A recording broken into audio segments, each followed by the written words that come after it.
Hello guys, welcome to my YouTube channel learn and teach. আজকে আমি একটা ম্যাথামেটিক্সের common concept নিয়ে আলোচনা করতে যাচ্ছি। সেটা খুবই ইন্টারেস্টিং হতে যাচ্ছে, তোমরা সকলেই দেখো। আমরা সকলেই জানি যে কোনো সংখ্যাকে কোনো সংখ্যা দিয়ে ভাগ করলে তার একটা ভাগফল পাই। তাহলে এখানে একটা প্রশ্ন তোমরা দেখতেই পাচ্ছ যে শূন্যকে শূন্য দিয়ে ভাগ করলে ভাগফল কত হবে। আদৌ কি এটা নির্ণয় করা যায় কি এরকম? কখনো দেখেছো কোনো ভগ্নাংশের হর শূন্য আছে বা লব এবং হর উভয়ই শূন্য? তো চলো দেখে নেওয়া যাক এর আসল উত্তরটা কি বেরিয়ে আসে। খুব ভালো করে খেয়াল করো, আমরা কমন কনসেপ্ট থেকে জানি বা সাধারণ নিয়ম যেটা আমরা কি জানি যে কোনো সংখ্যাকে শূন্য দিয়ে গুণ করলে গুণফল হয়ে যায় শূন্য।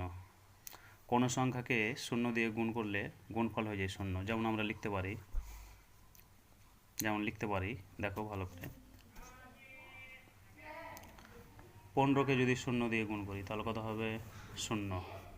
তাহলে আমরা যদি এখানে বা 15 সমান বের করি কত হবে বলো তো? 0/0। আবার 10কে যদি শূন্য দিয়ে গুণ করি গুণফল কত হবে? শূন্য।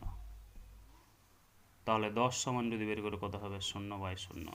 একইভাবে যদি আমরা 2কে শূন্য দিয়ে গুণ করি কত হবে? শূন্য। বা তাহলে 2 সমান কত হবে? 0/0।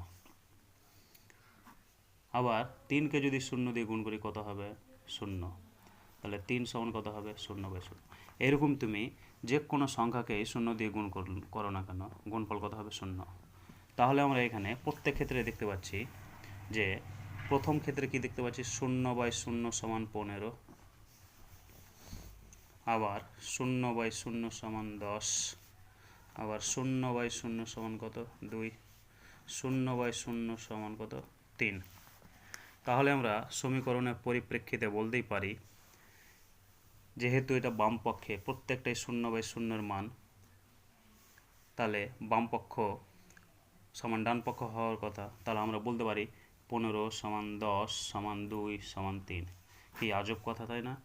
কোনো দিন কি এটা সম্ভব যে 15 10-এর সমান হয়ে যাবে, 2 3-এর সমান হয়ে যাবে, বা সবগুলোই সমান হয়ে যাবে? এটা হচ্ছে কাল্পনিক, মানে অবাস্তব কথা। তাই বলা যায় 0/0 হচ্ছে কি? অনির্ণেয়, যার নির্দিষ্ট কোনো মান নেই। বুঝা গেল? Thank you for watching my video guys, and please subscribe please.